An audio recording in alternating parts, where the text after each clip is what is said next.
ജാതി ദുരുപയോഗിക്കുന്നത് പോലെ മതവും ദുരുപയോഗിക്കപ്പെടുന്നുണ്ടോ കേരളത്തിൽ? എന്താണ് നിരീക്ഷണം? ഒരർത്ഥത്തിൽ ഈ മതം ഒരു രാഷ്ട്രീയമായിട്ട് മാറിയപ്പോൾ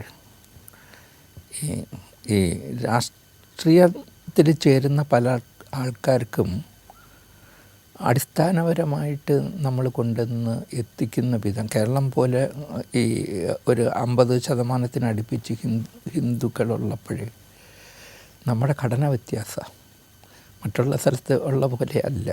അപ്പോൾ ആ ഘടന ഇവിടെ പ്രായോഗികമായിട്ട് നമുക്ക് 50%, പലപ്പോഴും ഇലക്ഷൻ എന്നൊക്കെ പറയുന്നത് 3-4% വ്യത്യാസത്തിലല്ലേ പലപ്പോഴും ജയം നിർണ്ണയിക്കപ്പെടുന്നത്. അപ്പം ഈ ജാതി മതം ഉപയോഗിക്കുന്നത് 4-5% വ്യത്യാസത്തിലാണ്.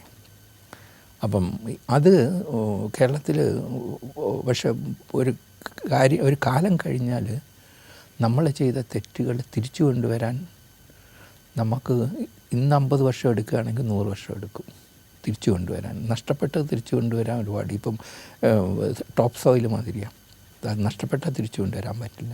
അതുപോലെ ഈ മതം ഉപയോഗിച്ച് നമ്മളെ മാറ്റിക്കളയുന്നത് നമ്മൾ തിരിച്ചറിഞ്ഞ് നമ്മൾ തിരിച്ച് പഴയ രൂപത്തിലേക്ക് വരാനായിട്ട് ഇനിയും ഒരുപാട് സമയമെടുക്കുക. അതിനകത്ത് വളരെ ഭയങ്കരമായിട്ട് നമ്മൾ അതിനെപ്പറ്റി കൺസേൺഡ് ആവുകയും അതിൻ്റെ ജാഗ്രത പുലർത്തുകയും ചെയ്യേണ്ടത് ഒരാവശ്യമാണെന്നും കൂടി തിരിച്ചറിഞ്ഞിട്ടാണ് ഈ ജാഥ നമ്മൾ തുടങ്ങി വെക്കുന്നത്.